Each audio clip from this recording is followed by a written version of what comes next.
Good morning, good afternoon. How's everybody doing?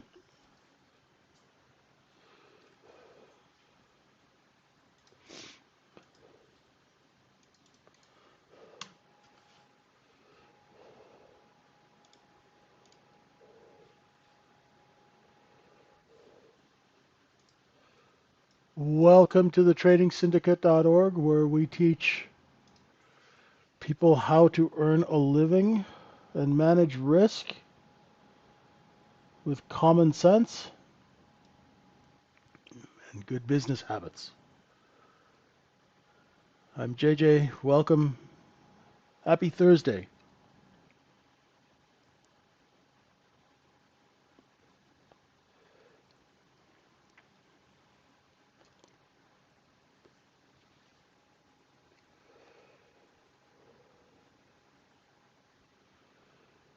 Welcome to the folks joining us on YouTube.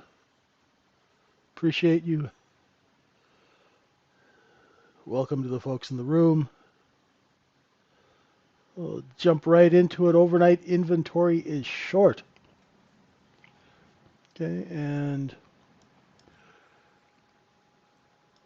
now the last time we had a big liquidation, we jumped in and did that very quickly.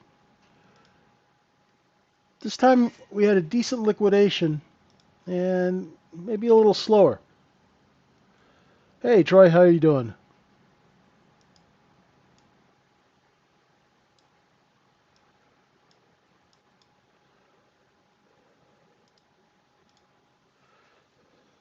Hey Kevin, good morning. So what we're doing is we're watching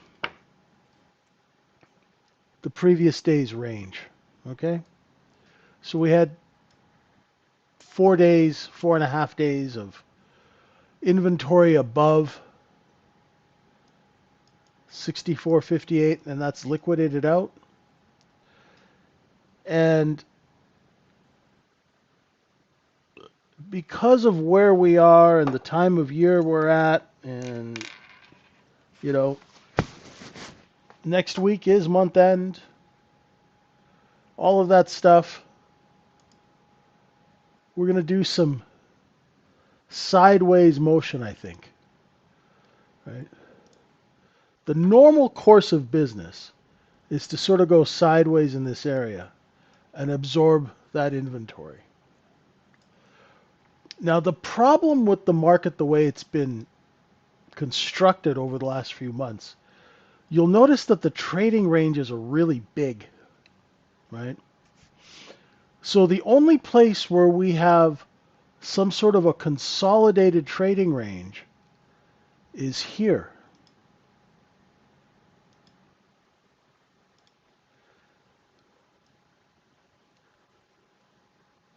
So there's really, that's why this market has moved up so quickly and then back down and then up, because there's really no tight trading ranges to cushion. If you think of this as sort of a cushion, we don't really have a cushion until we come and test out 6306. So until then, what does this mean for us? And this is something that we do in our room, which is important. Everything that we talk about, it's great to talk about theories and trades and stuff like that, but how do we use the information in a practical manner, right?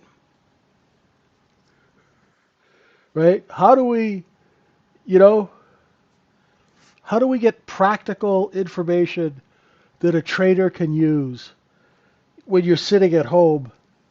So what you got to do is the practical takeaway from that is that when ranges are big, what do you have to watch? What's the most important thing for you as a retail trader when the ranges get big?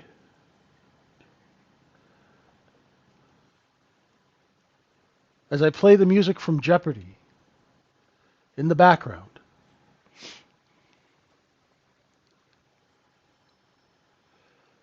Yeah, you're closely, yeah, exactly. Risk. Risk and stops. Yeah. Risk. right? So when we have large trading ranges, right? When the ranges get big, right? So what does that mean practically? So the practical,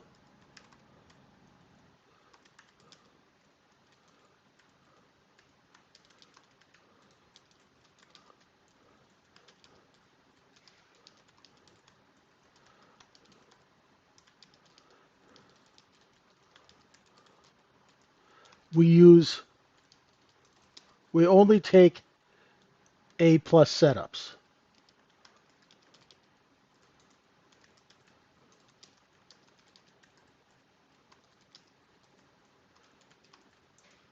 right?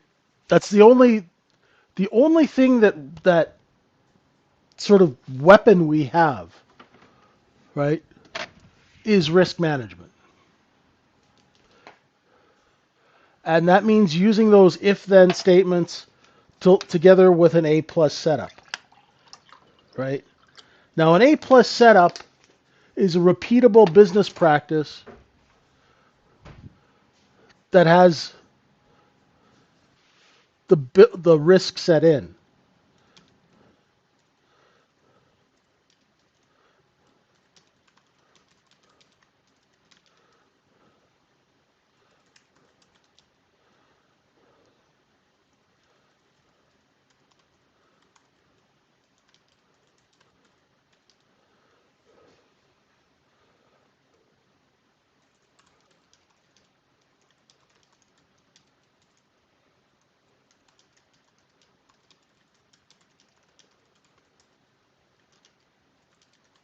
and is also scalable.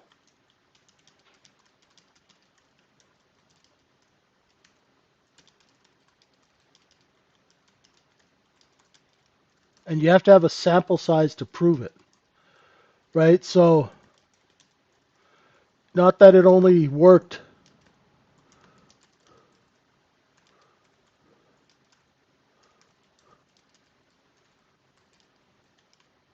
We need sample size,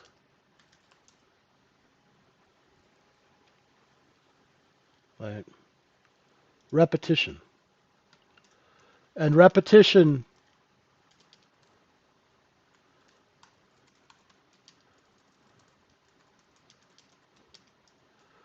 right? Repetition.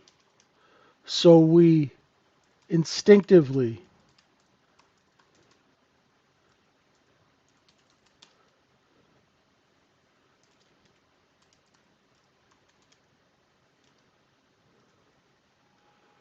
right?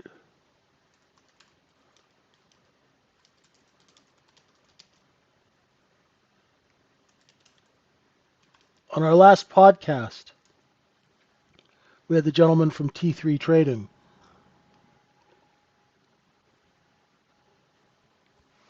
and it's all about process. Process, process, process. You know,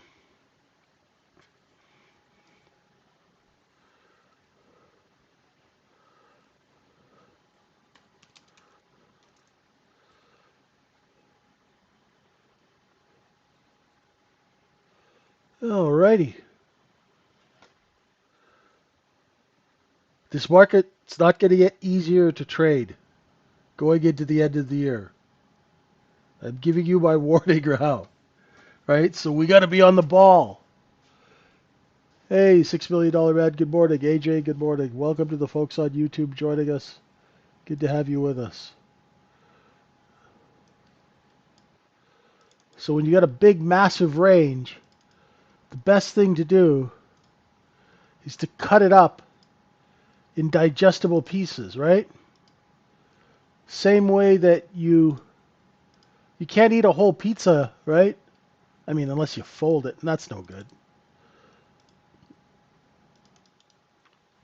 You got to cut it up into pieces so you can digest it.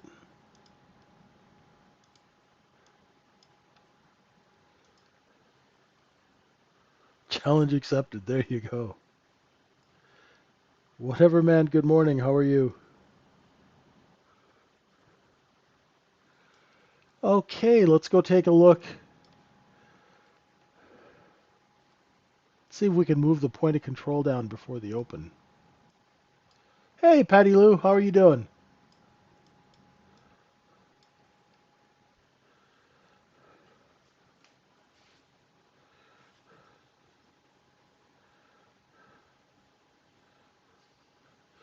Mike, that's going to get erased.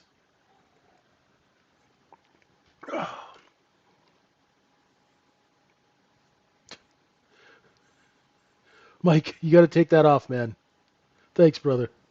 I don't want to get canceled. Thanks, brother. Ugh.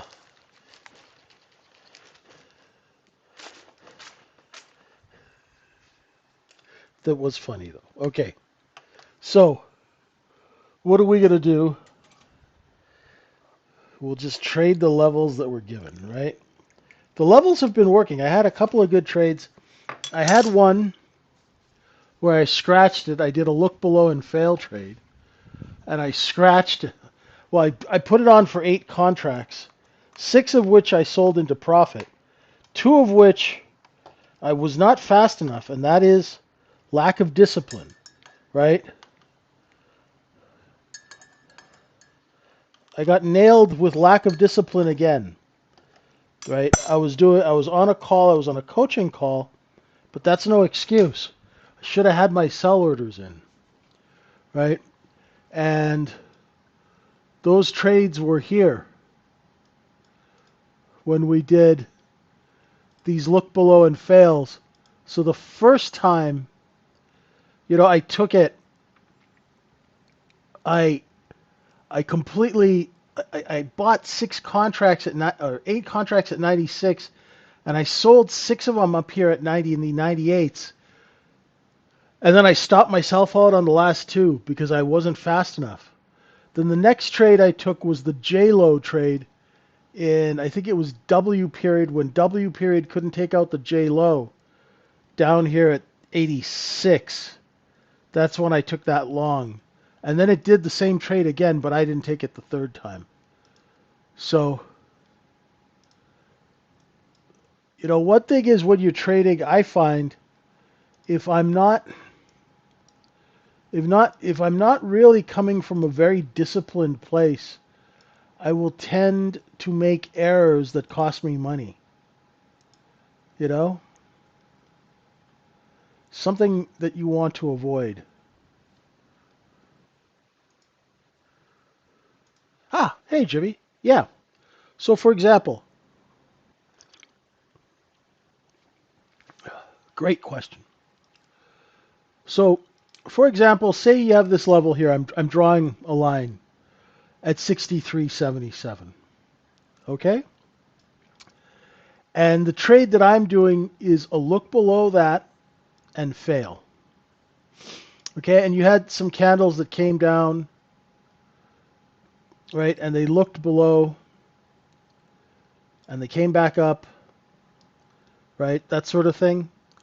What I'm going to do, the reason for me taking the trade long on the look below and fail is that the sell orders underneath 77 have been completed. So then I will buy 78 if I can, right? 78, 79. And my stop will be underneath the bottom of where those candles were. Now, here's the business reason. I'm going long because I see that there is no supply under 77. The risk is built into the trade because what happens is if the market offers below my point of where the stop is, somebody comes and puts it on sale at 75 and I own it at 78, does it make business sense to hold inventory at 78 when everybody's selling at 75, Jimmy? Hey, Jerry. It does not. Why would you own inventory at a price that it is higher than the market is selling it at? So the business reason is now gone. and I am automatically out of that trade, and I preserve my capital for the next business transaction.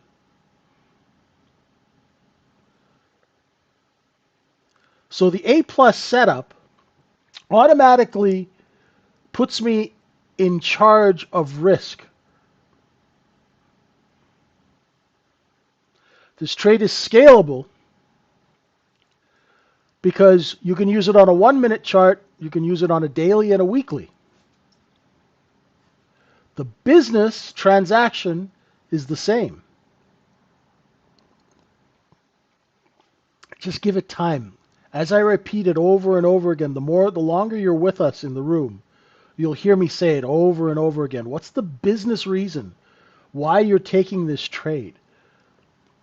Every trade is a business transaction and must have an agenda behind it, right?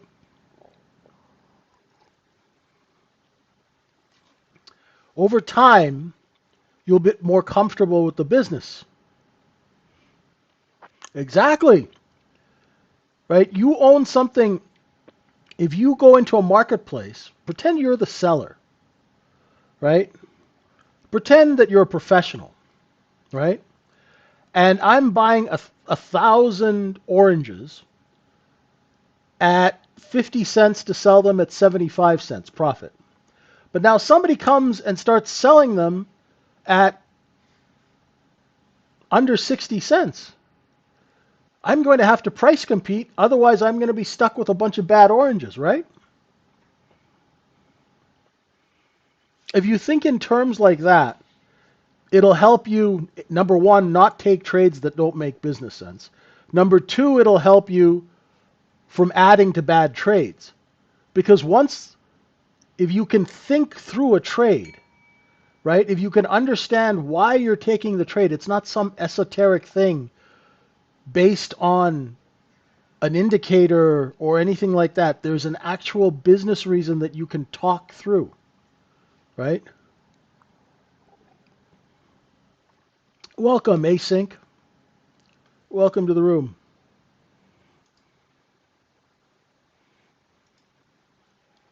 Good to have you with us. So hopefully that helps make sense, Jimmy. And over time, you will.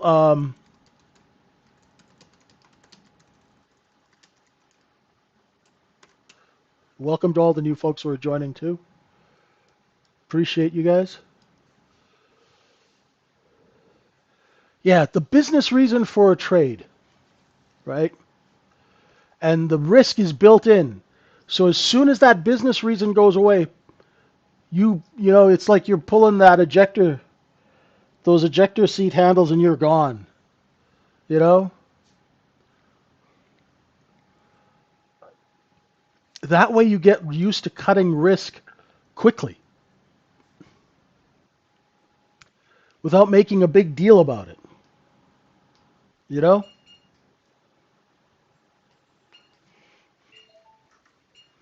Hey, Sonny, how you doing?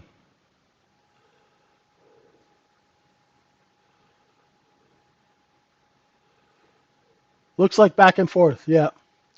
It's an inside. Let's see. It's probably going to be an inside day, right? No drama. Do we have any big news or anything? Nothing.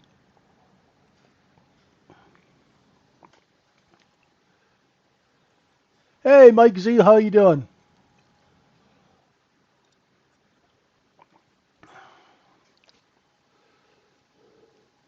My pleasure, Jimmy. Keep asking. That's a good question.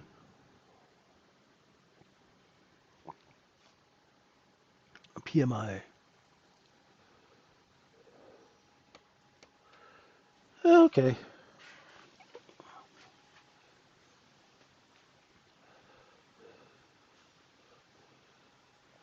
So overnight inventory is what? 80% short? Maybe a little bit more?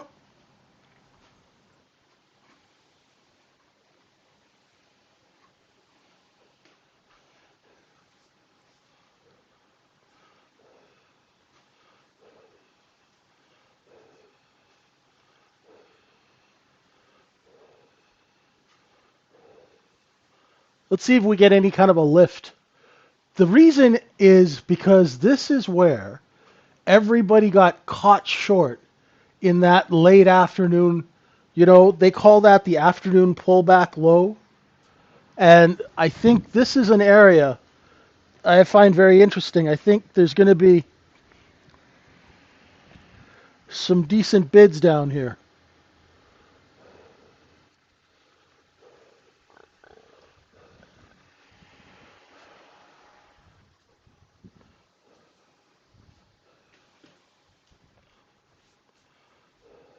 82% short. Thanks, Mike.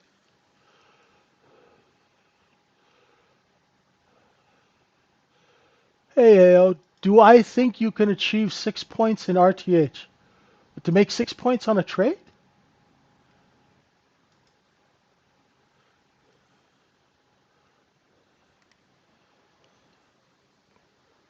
I think so. I'm not sure if. Is that what you mean? I don't quite understand your question, brother.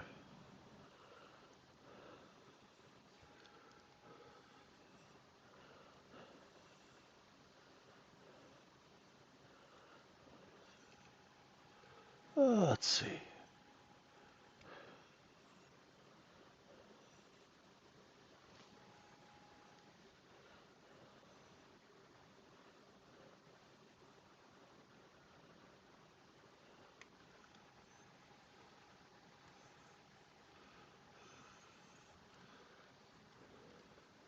I think 6 points is very achievable. Given the range that we have these days, I think 6 points is quite achievable.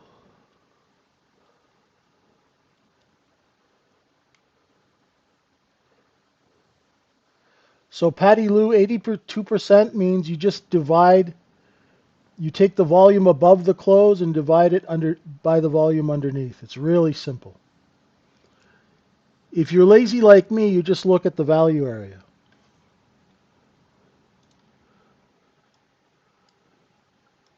So Patty, let me just get rid of all these drawings for a second. Right? So there is yesterday's close. Okay? And the blue stuff is 70% of the volume. So I'd say, yeah, he's right. 70. It's over 7. It's I'd say it's 70% and change. So it's around 80% underneath the close. Inventory is short. So we're looking for a move up. Does that make sense, Patty? There's only this little chunk above the close and this larger chunk below it.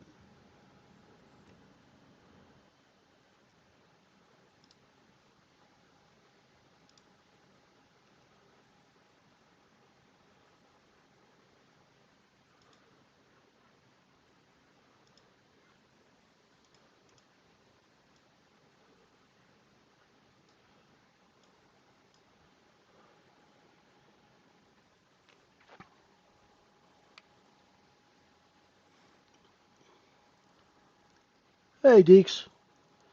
Well, if inventory is short, we look for a correction higher. If inventory is long, we look for a correction lower.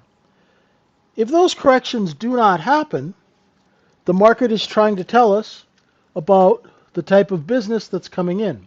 So if inventory now is short, Deeks, and we start kind of creeping up and say we get to 63.95 and somebody just boom hits it, there's a wall of selling, right? And it's not going up. Then we know that there is selling present in the market. So it helps give us situational awareness.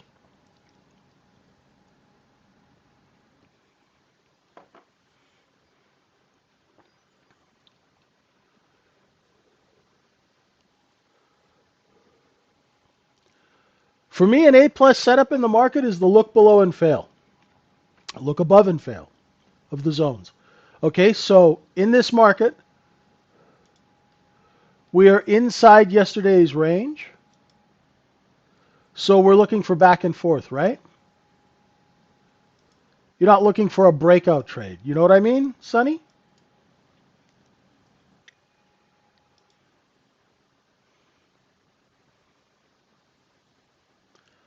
So I'm looking for, like, these trades to the long side are the ones that work nicely. Look below and fail. All right, and then the look above and fail. So if you're shorting and it goes from the gray to that ugly blue color and back down, so you short 94, put your stop here, because if you lose that seller, then it doesn't make sense. And you put your buy orders in and you cover as the market goes down. A plus setup.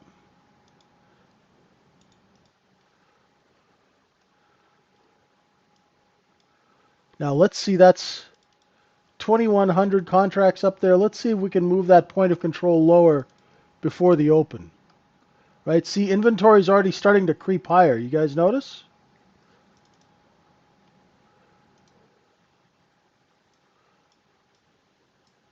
Look at your lows.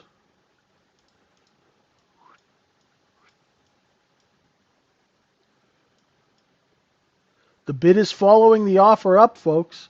Inventory is already correcting. So that's why, Deeks, we look for higher. Do you see how it's going higher? This is normal business.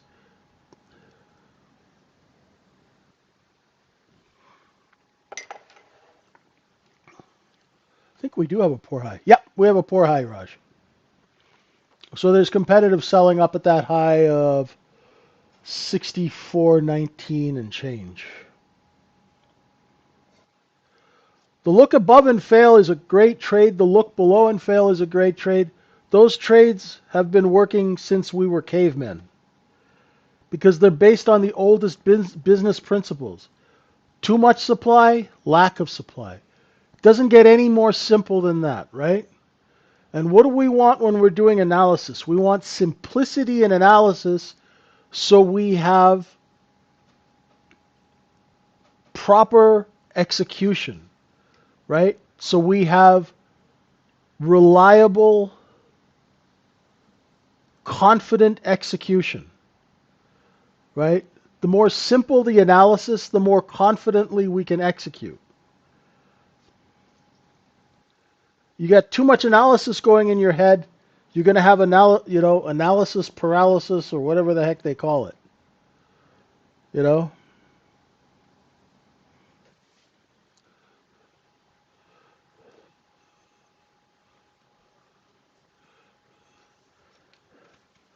Hey, Lear, what's going on? You sound like one of those Ernest and Julio Gallo commercials. Been taking long since 1977.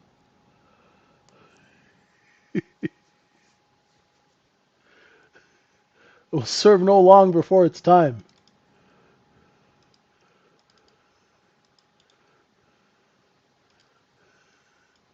All right, here we go. Looking for the upper stops at 97 quarter, then 98 quarter. If those don't get taken out, we'll rotate back down and come underneath 92. Here we go. All right. Looking for bids. We're looking for bids. Do not be surprised if we test the overnight low. Yeah.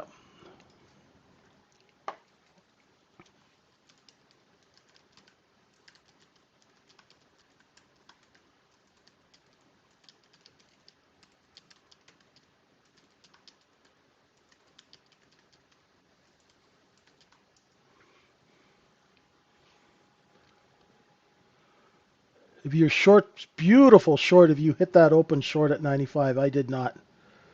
Now I'm seeing whether or not we. Oh, I got long at 86 and a half, just on one. And I'm out at 89. I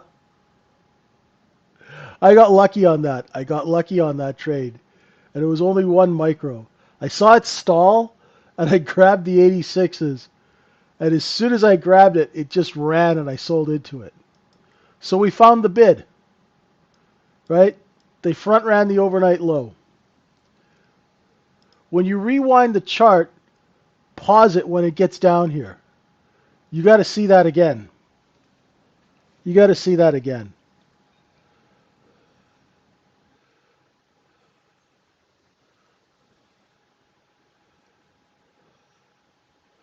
Let's go test it again.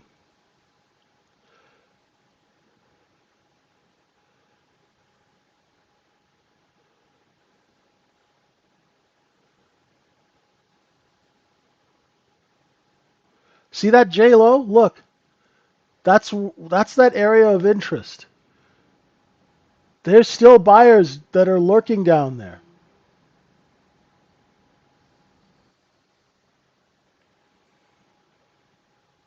Right? Remember, if you're trading, focus on the traffic of the road you are trying to cross. Okay? Right? For those of you trading ES, just watch ES. Don't try and correlate markets. Okay? That's for traders who are a little bit more senior. Okay? There again, you could have taken that trade again at 86 and three quarters, 88, 87, selling 92. Right? It's simple. You know the buyers are down there. You go long. You put your stop under 85. Right? This is not rocket science. Exactly. Beautiful, Nano. Beautiful. Continue to bounce off that J low. Just keep it simple. There's no need to overcomplicate this. Remember what I said yesterday. What do you do in the morning? You look for the bid. When you find the bid, you go long off the bid. Here was the bid. You go long off that bid. You put your stop underneath the bid in case the bid goes bye-bye. Whoop. Very simple. Right? Now, as we come up, we're going to have sellers in all these places. If we've cleaned out that inventory, right, we're going to just rip through these little white lines. Let's see. Otherwise, it's going to stall.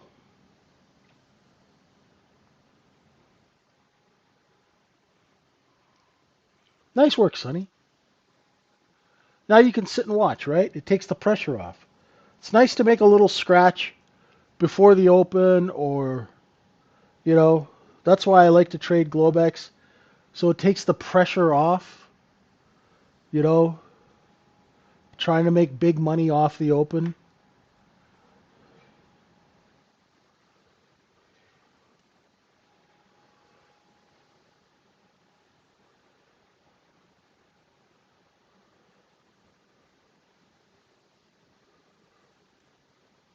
So we have sellers at 97 and three quarters.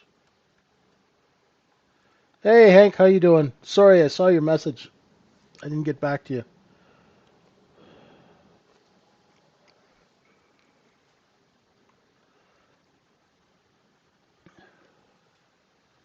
So right now it looks like we've got a rotation going between 97 and around 85.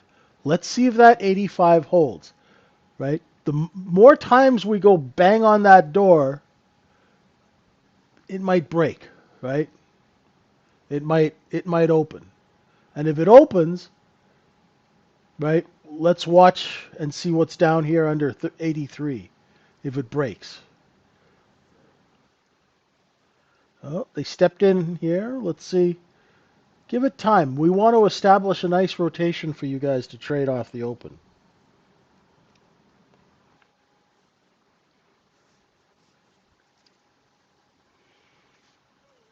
Oh.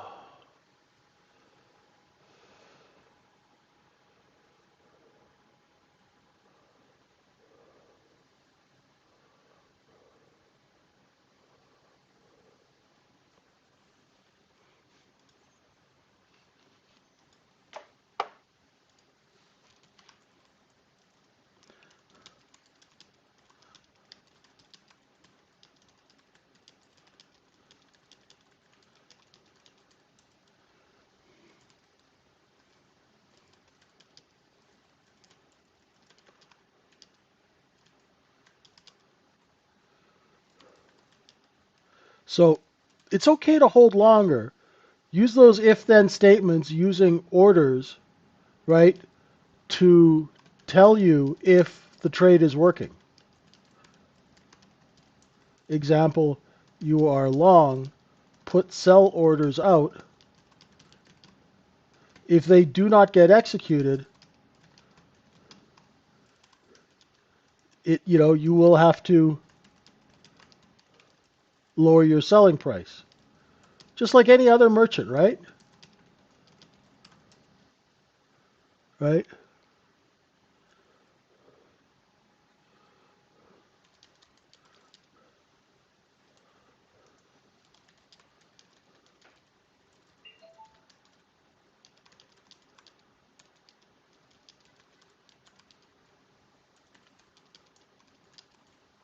This takes time and practice.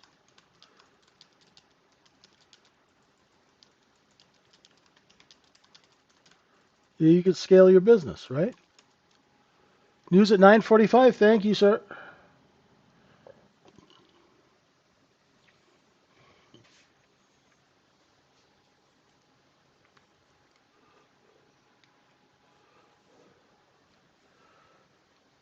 News, news, news. I will be flat during the news. Thank you very much. I don't want to over abuse my discipline.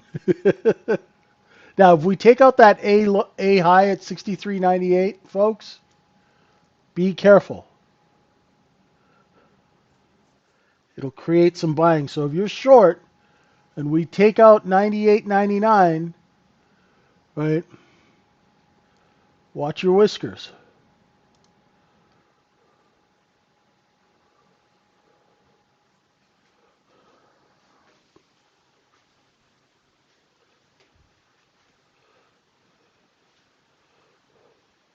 Thanks, Miles. It's nice when people call out when there's going to be news.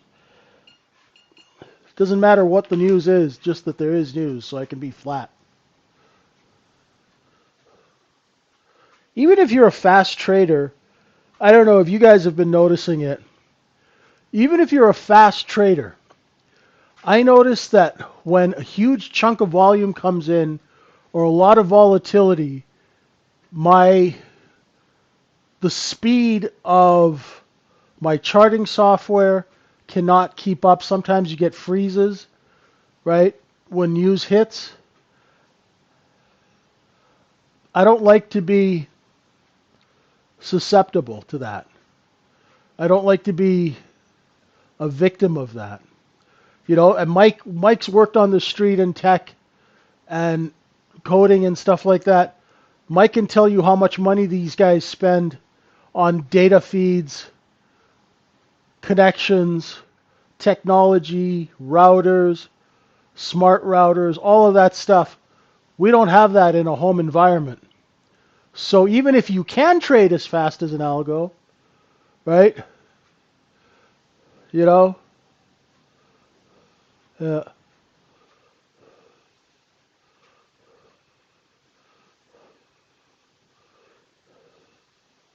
yeah. Well, Mike's one of the guys who writes algos, so he's in our room and you have access to him. Oh, I owe you a phone call, Mike. Sorry, it's been a bit of a busy day today. Hey, Omen, how you doing?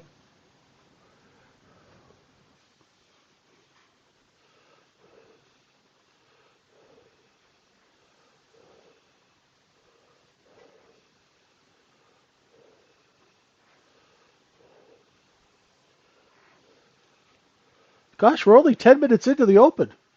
Feels like longer.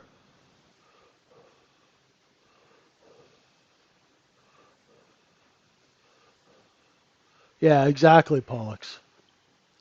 How you doing? Haven't seen you in a while. So we've got sellers at 96 and a half now. Let's see where they bid this thing.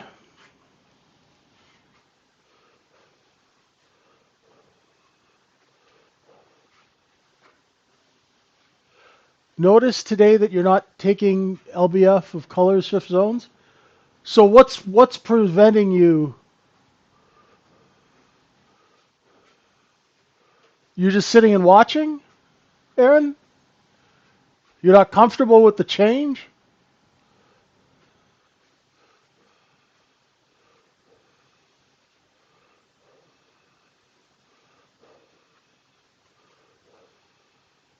You start to do random trades, then you should stop trading. Get away from the computer.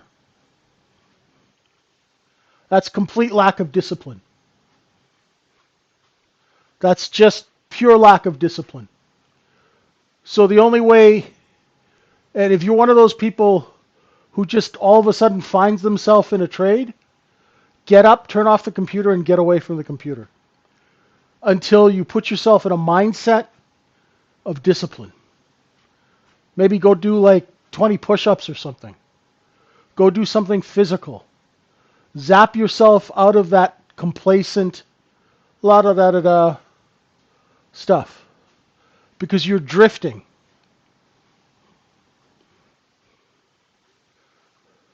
Right? You're not in the game. Make sense?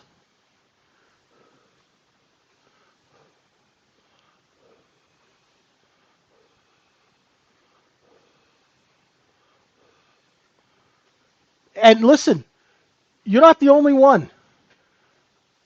If you go back through this week's recordings, you will hear me say, "Oh, I missed that, or I screwed that up, or I was lacking discipline," right? And I'll write that down in my trading journal, right?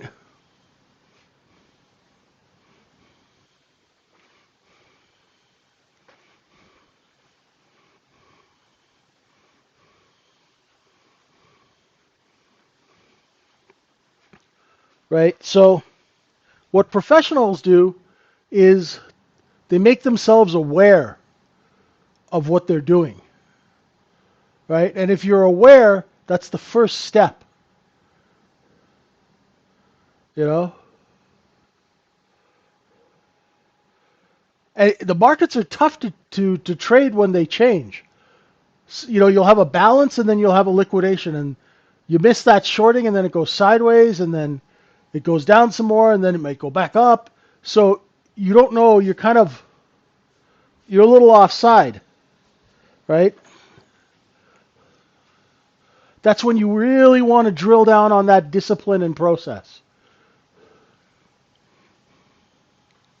And if you can't, remove yourself from the situation. You know, kind of punish yourself. Give yourself a little time out. Go work out. It'll clear your head. And when you come back, generally, you'll be able to observe better.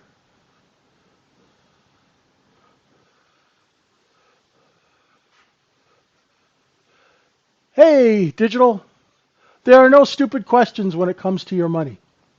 I only mark the sellers because they're all that matter. Buyers don't matter to me. Buyers will follow the sellers. How do I know this? Because I was a seller for a quarter of a century.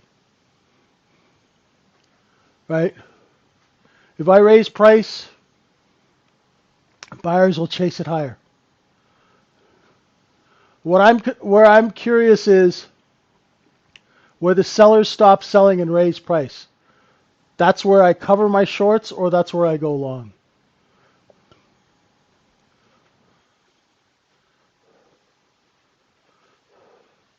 The other thing, it's a little bit more reliable. I never know where the buyers are going to be.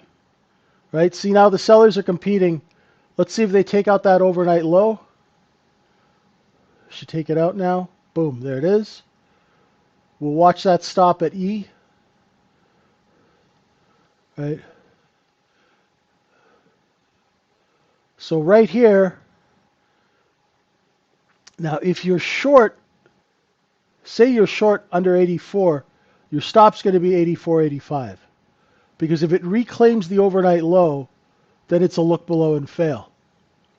Right?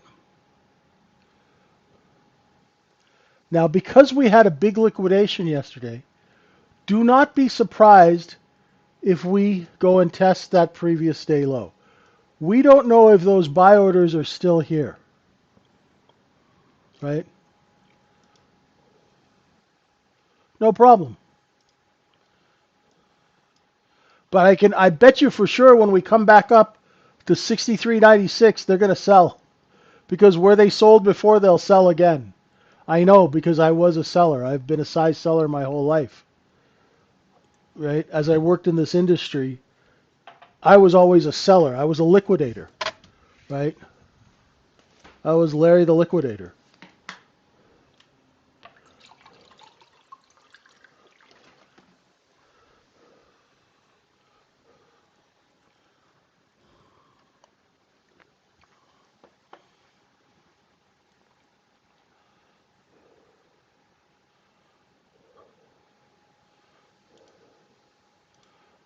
I find for me that 90% of my trading problems come from a lack of discipline. Now, if we're looking for a look below and fail of the overnight low,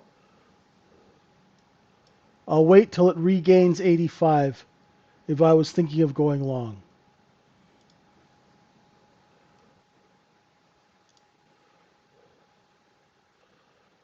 Long 85, offered at 87, out one. Offered at 88, out two. I'm flat. So that was a market profile trade, look below and fail of the overnight low. So I bought 85, 86, and sold into this move higher. We found the bid, right?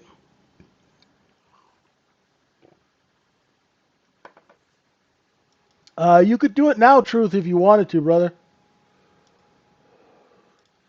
I'm at 8 times. Never mind. Didn't last that long, eh? Oh, man.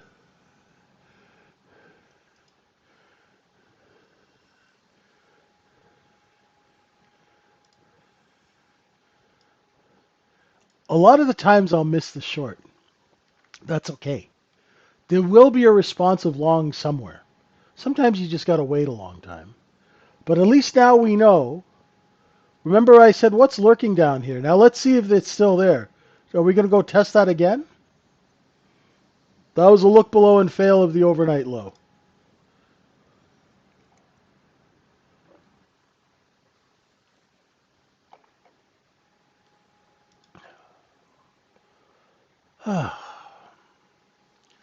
As they say, ladies and gentlemen, this market is bid. Okay? Right? We have 4 unfilled gaps underneath. Right? And remember the last time we had a big gap down, we filled it the next day. That should give you some kind of context. Right? Look at that. When we took that overnight low, the buyers came in like those people at Walmart who were pushed up against the door on Black Friday. And they knocked the security guard. The security guard went flying ass over tea kettle. They're knocking stuff over, trying to grab that flat screen TV that's 80% off. Right? That's exactly what just happened there. Except instead of watching it on YouTube, you saw it on a chart. But it's the same thing. And if you can visualize this kind of stuff and make trading practical, right, you have a better chance of executing intelligent trades. And then words like FOMO and tilt and all of that stuff is going to go flying out the window because you're going to replace that with knowledge, right? And experience.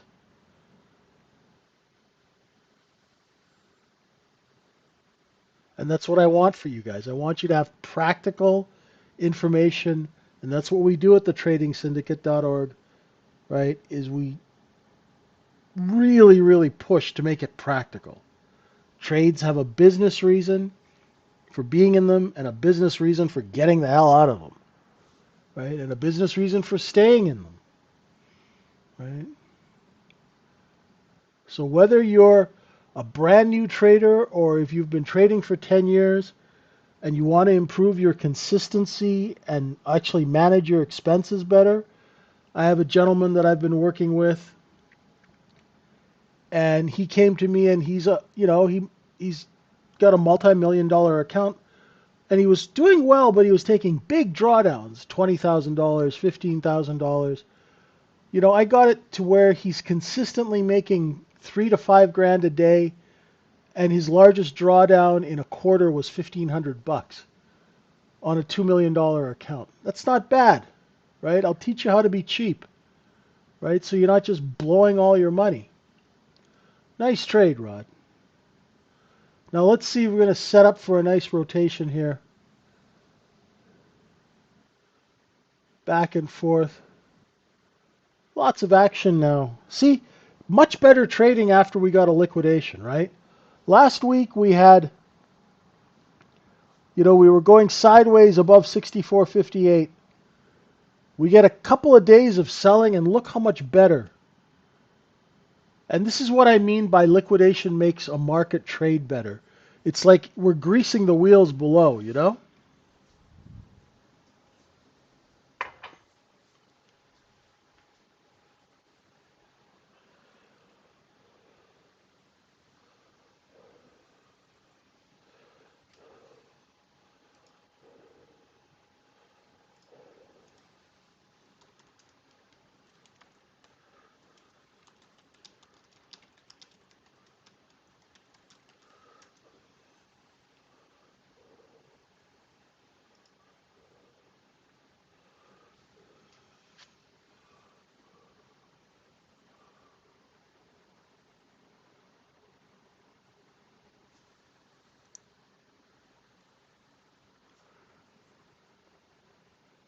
Yeah, I'll just let the chart tell me.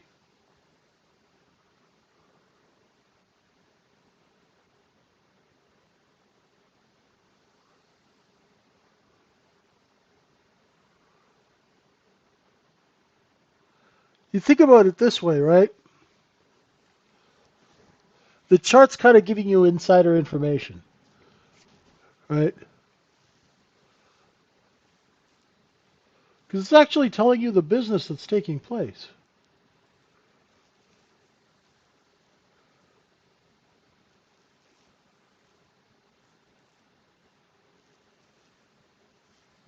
So they're stopping the selling at 86 because there's buyers underneath. They're initiating selling at around 90, so we got about a 4 point rotation now.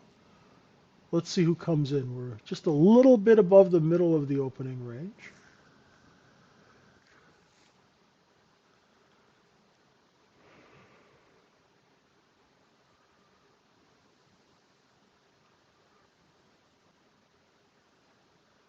Now let's see if we can take out that 94 level. If you notice on the top of the candles, right? Remember how I talk about sellers all the time? See how the sellers have been moving lower? See, they were at 96, then 95, then 94. See how they came all the way down? So if you are long, let's see if we can get up to that 94 level. Right? And if we can't, if those sellers are initiating at lower prices, we'll get some rotation lower. Right?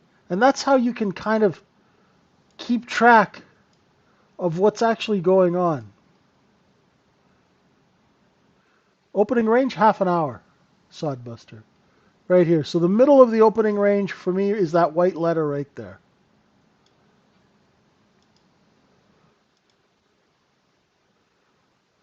No problem.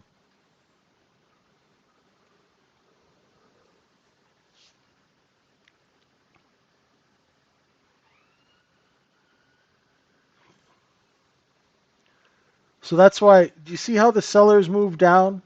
They were here, here, here, and then now they came down here. So if you were long, you would expect to get rid of your product up here, right? Because the sellers stepped in at lower prices. Why? Because they're trying to get rid of their inventory. And there's no reason to raise price. So you got to price compete and get rid of your product. Now let's go take out that overnight low again.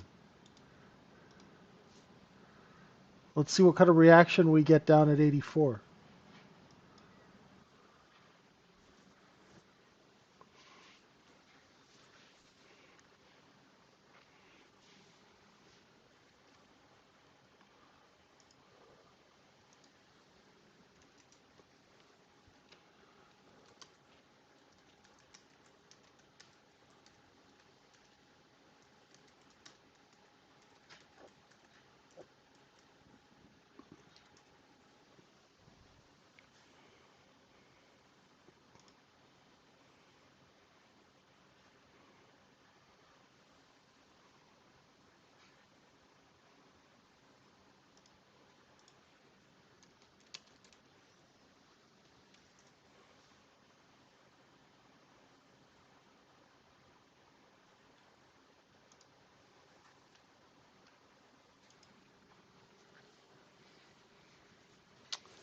I'm just watching now.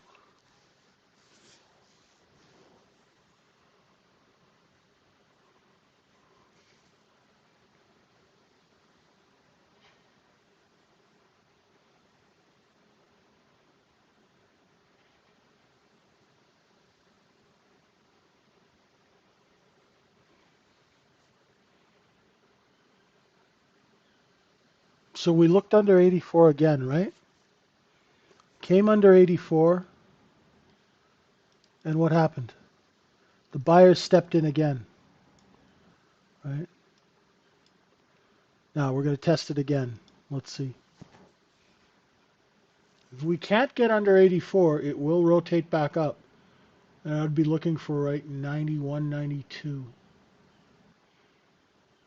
If it breaks the overnight low, right, at 84 and accepts under 83, then look for 75, 76 again.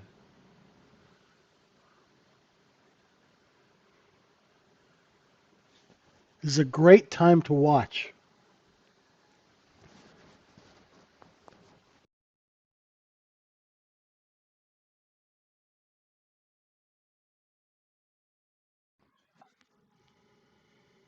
Okay. See, it's just kind of like stuck right here, isn't it? Because all of those people that, they shorted it down here, they're all kind of bidding and covering and covering and covering. Let's see if that's enough to soak up all that volume. Otherwise, we're going to come back underneath 83 and it'll come down.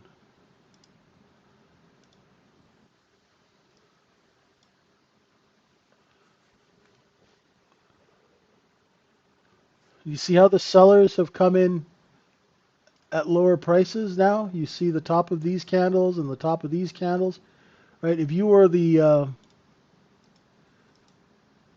that trend line kind of guy, right? See? So when the trend line's moving lower, it means that the offers that the sellers have to compete and they're moving their offer lower. That's what trend lower means. Trend higher means that the bid is following the offer up.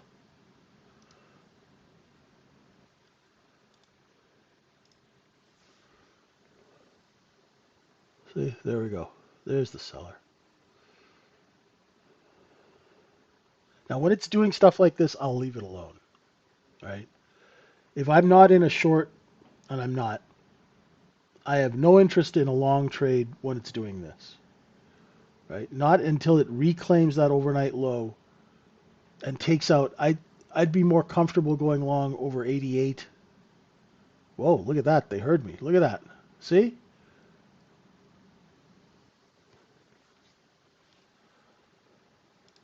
Because once you've cleaned out those sellers,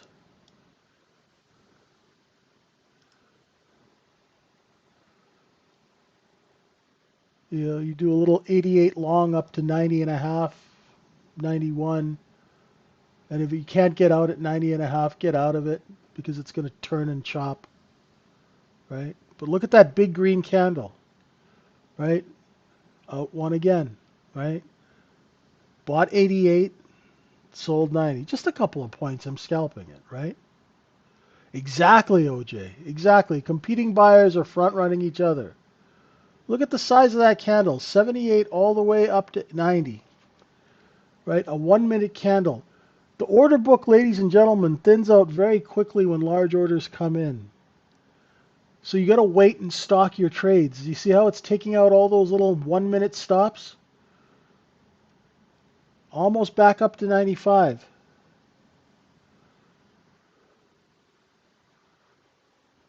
That's the responsive buying that comes in when markets open the door and show a discount. Right? These are discount iPads or whatever the heck you guys are into now. Pads, phones, you know.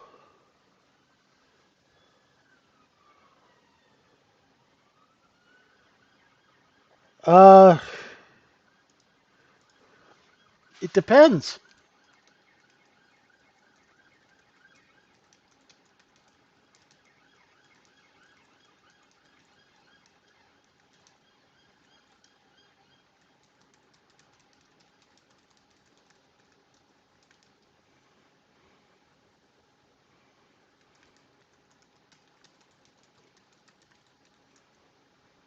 right?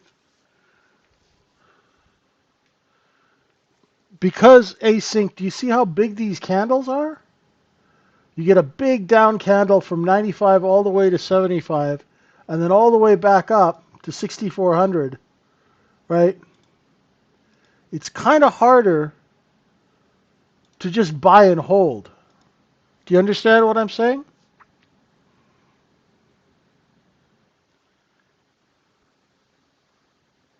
You there? Are you listening?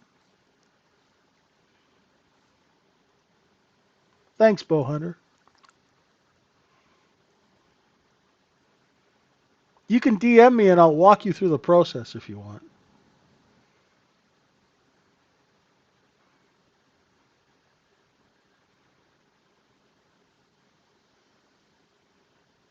That's why we have a trade setup. We have a specific way of doing business. When the market does a certain thing, we'll execute. And if the market continues to show us, then we stay in the trade.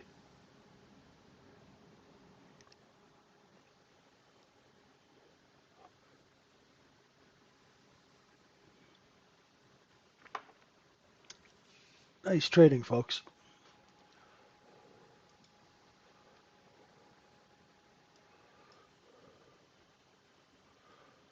Oh. Okay, well, okay. We have an equities area.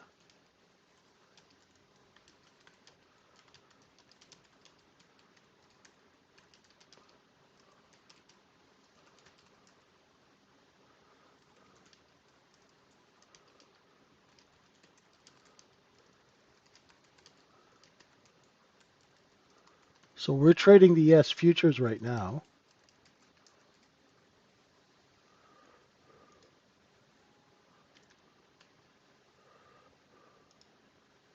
Yeah. I will DM you.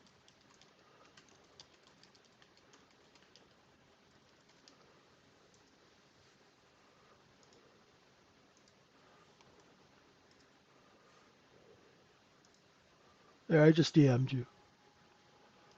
Sorry, folks.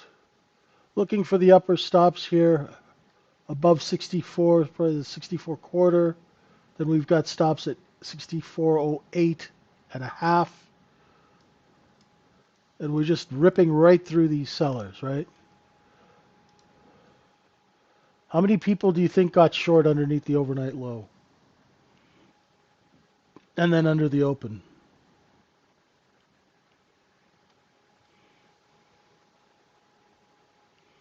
Right? So back and forth, and we're still inside, you know,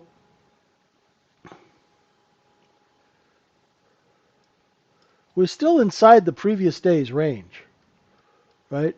And this is where all that buying happened yesterday in the afternoon. So those buyers are still present. And the market just proved to us that those buyers are still present. Now let's rotate up and see if we can take out these upper stops.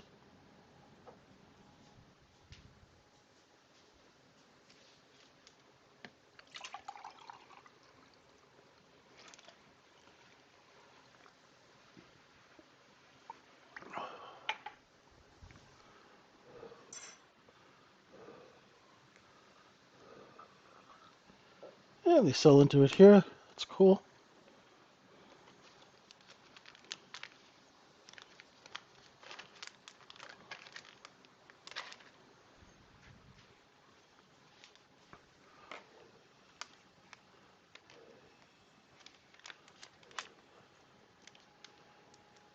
And now more back and forth, right?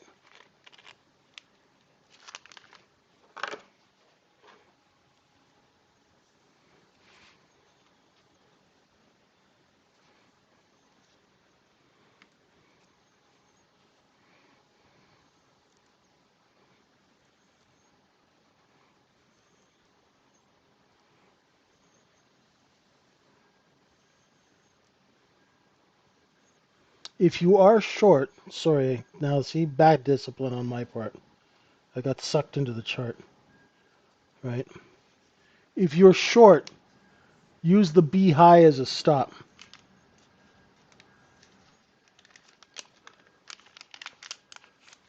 right? And you'd be looking for 98 to cover.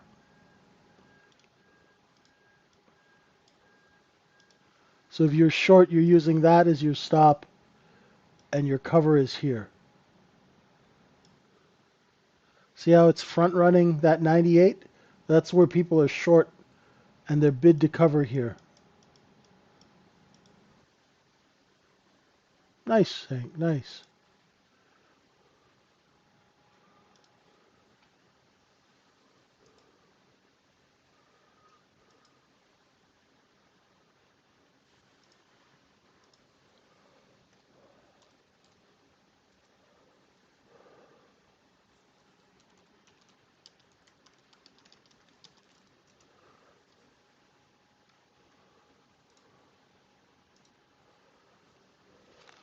Okay.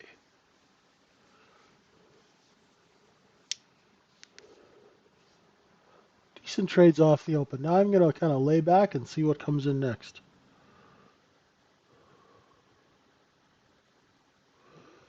Hey, Lucian.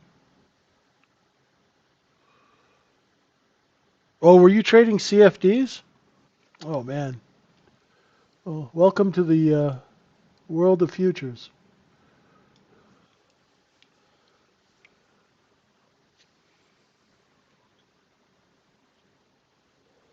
Good stuff.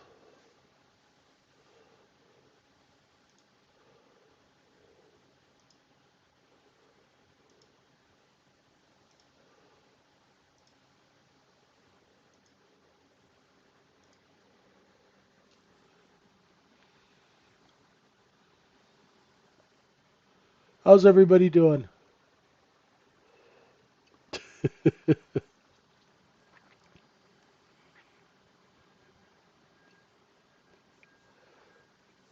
I don't like that spread betting stuff. It's just takes people's money.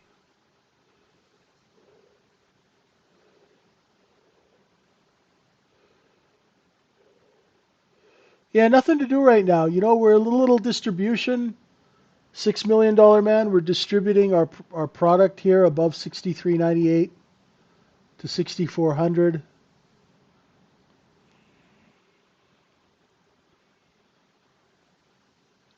Does anybody have any questions?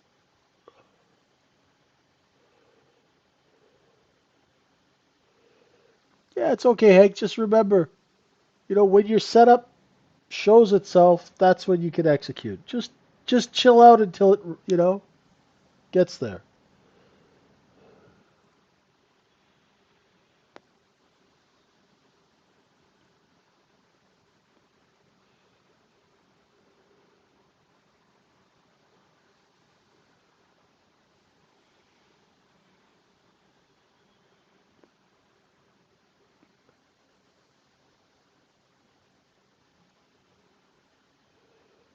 Hmm.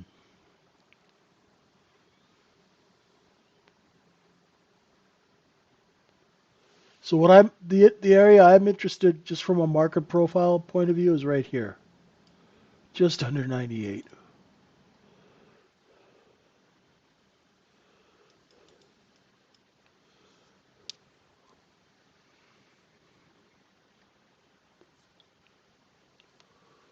Yep. Yes, today I'm looking for rotation, AJ. Exactly.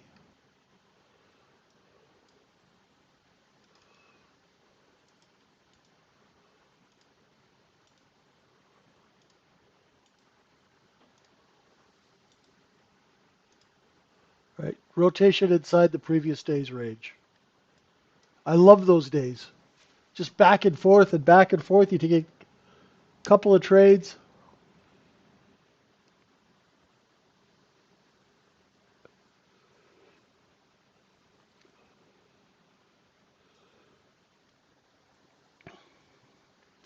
98 level is because that's where the first half hour bar is.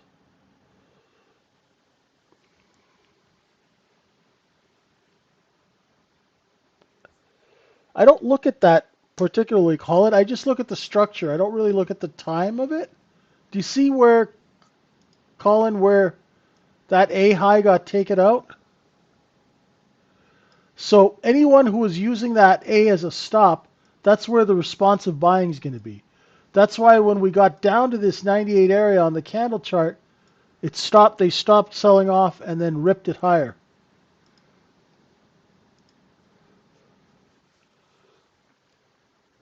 So we use structure to tell us where possible buyers could be. Then if the chart confirms that, then we can execute.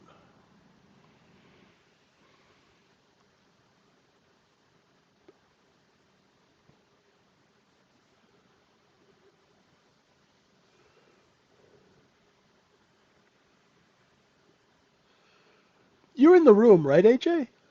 DM me. Happy to help you work on it.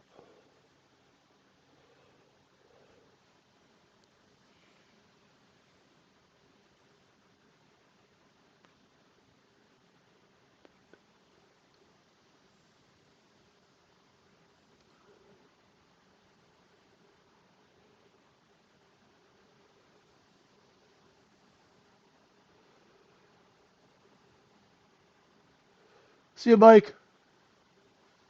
Good to see you again.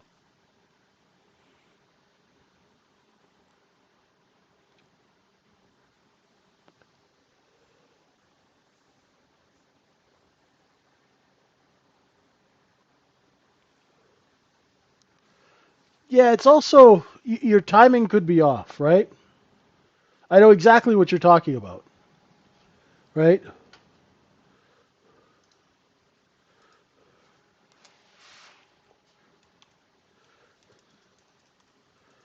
Ugh, sorry.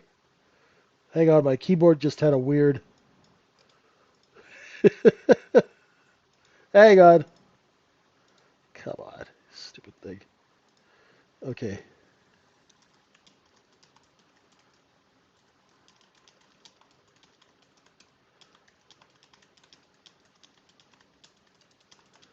So this happens to me all the time. I have this problem. I get in the trade too early, then the trade works out.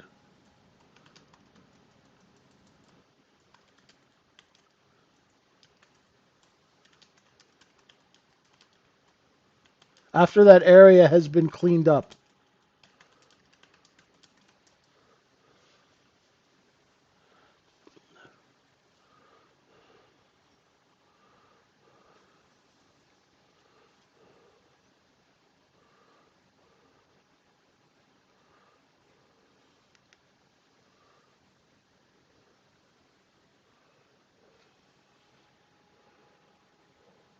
So, sorry, I was answering that question and I what did I miss? This is a look above and fail, which is a short, but the only problem is where you're going to cover. Those are probably the places where you're going to cover, right? A quick scalp. And the sale didn't last very long, folks.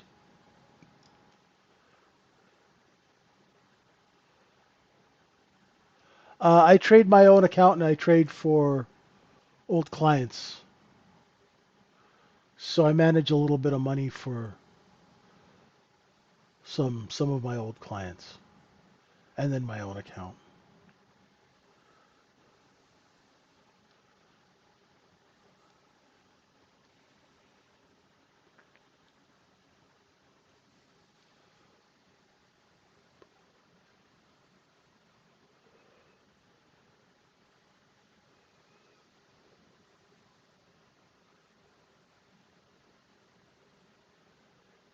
Now it's working out this 6406. I don't want to be involved.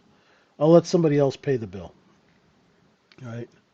I'll let them work this out and then get involved.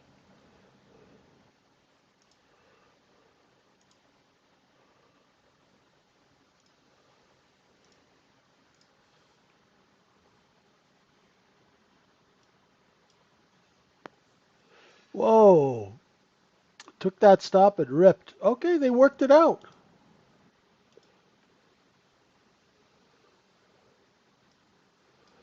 Remember, folks, overnight inventory was 80% short. So we finally took an hour, but we finally got that correction to overnight inventory. It just took longer.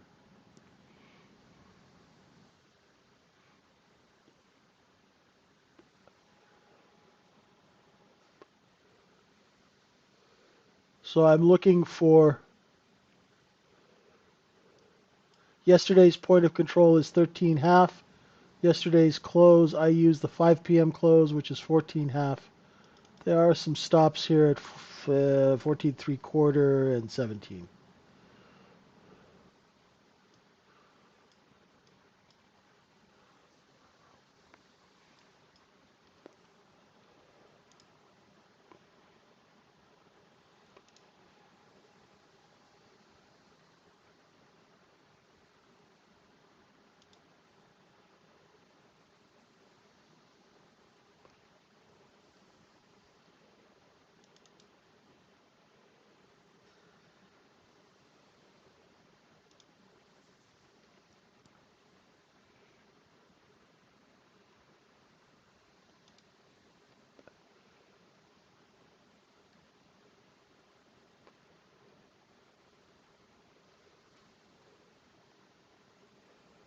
Hmm.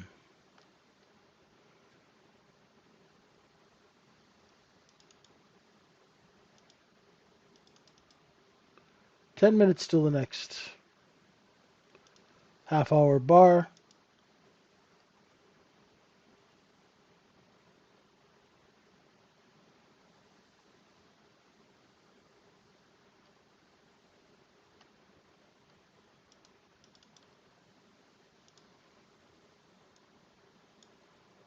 Good healthy correction over the last couple of days.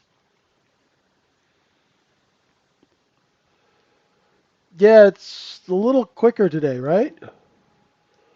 More bigger profiles. Now, most likely in 9 minutes, we'll probably have some single prints, right? It'll confirm the short position.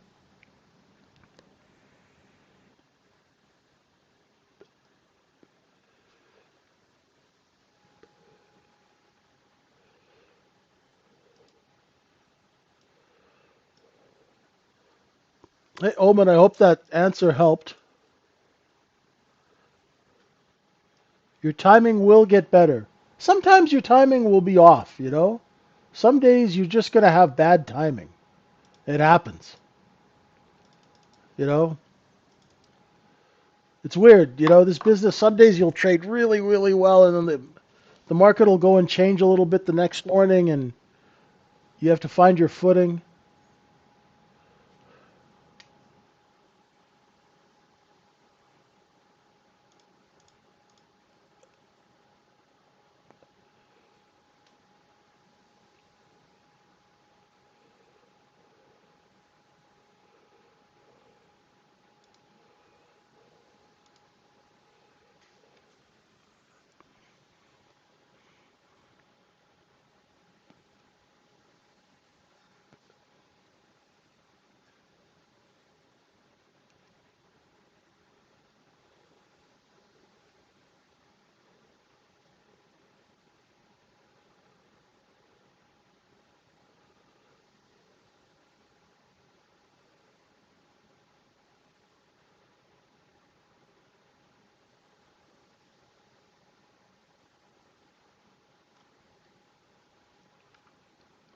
Hmm. What else is going on, folks? You guys have gotten all quiet. How's your Palantir? See, Palantir came right back to that cost basis, eh? On the liquidation. Zoop, zoop. Found the bid here and bounced. What else is going on out there? Tesla's in this kind of big balance, right? Just back and forth, back and forth.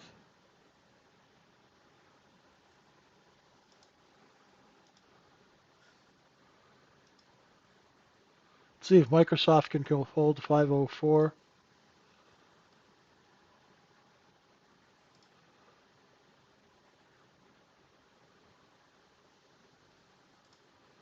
everything just took a bit of a breather.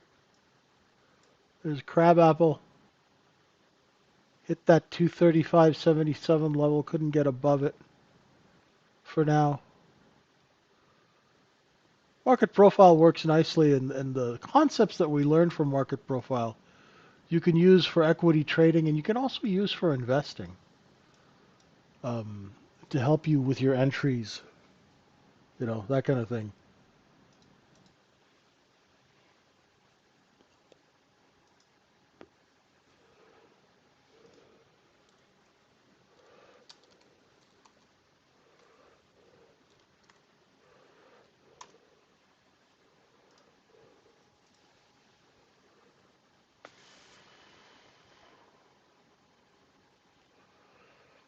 No problem, woman. You know what?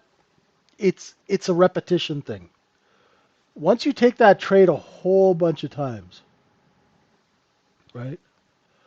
Uh, for my execution, I use the DOM. And Sodbuster, I'm really not that fast. Because when we were trading on the desk, we had to like do trades in 30 seconds or less, and they were like phone trades, right? And we weren't allowed to let the phone ring more than once. So you had to be fast. So to speed up your speed on the DOM, I don't use hotkeys at all. Right? I do everything manually. And how I do that is you do a lot of practice.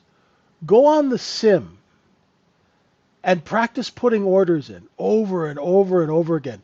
Like you're running drills in football, right? Put in the buy, put in the stop. As soon as your buy gets executed, throw your sell order out. Do that like 500 times, and it'll become like it's just a hand-eye coordination thing,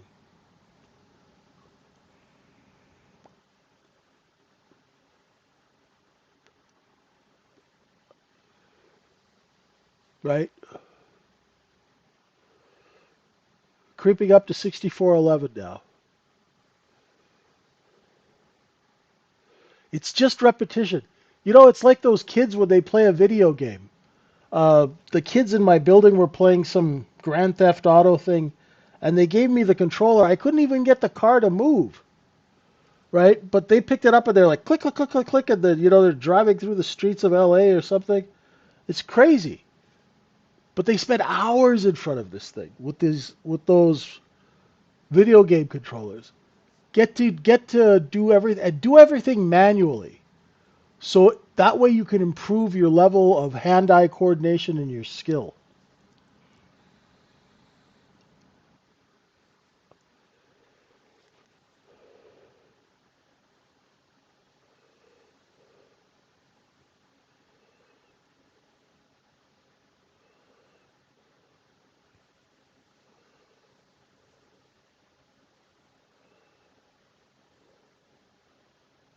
Nah, the game never changes, does it?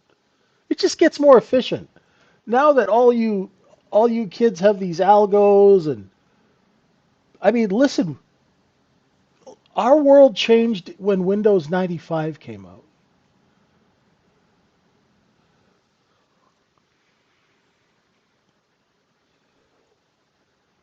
I'm from the time where you had to keep hitting enter to refresh your level 2. It wasn't dynamically updating. And that was $1,500 a month.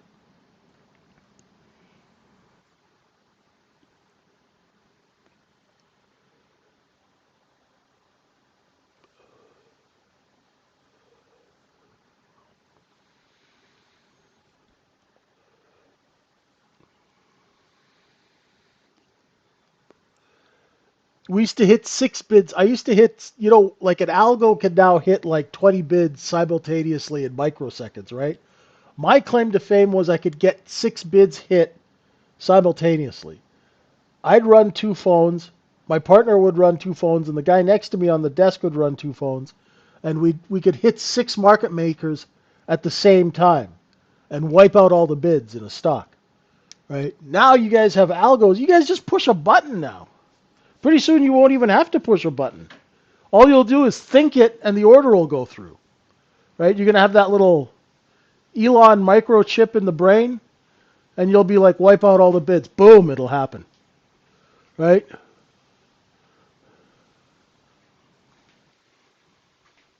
There you go. Right? You just click sweep. Right? For us, if it was like an event.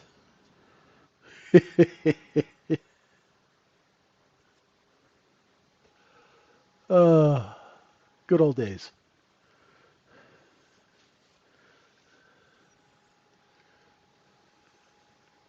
It's just technology makes everything so much more efficient, right? Makes it so much more efficient. Well, folks, thank you so much for being with me. It's kind of slowing down. We're just, we're taking the cheap stuff from down here, right? We're taking this and we're just selling it up here for profit. The next period's going to open in a minute. We'll have single prints, which will show a very distinct short position.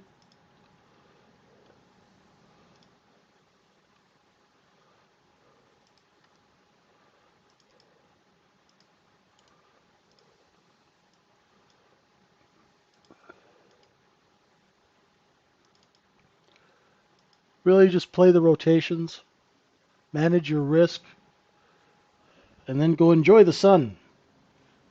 Okay? Oh, they're really punishing the shorts now, aren't they?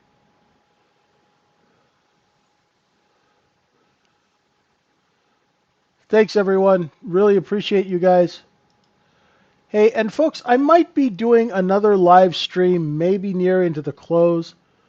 Let me know if there's any interest. You know, it's a bit late at night, and I figure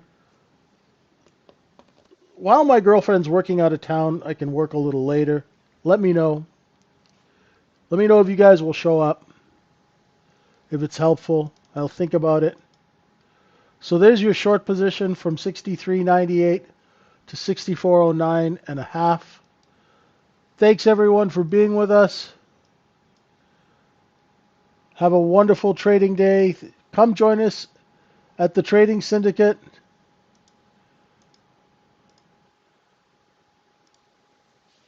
And we promise we'll teach you something. If you're having any issues in the room, new people, just DM me directly, okay? Thanks so much. Have a wonderful day, folks. We'll see you tomorrow morning. Bye for now.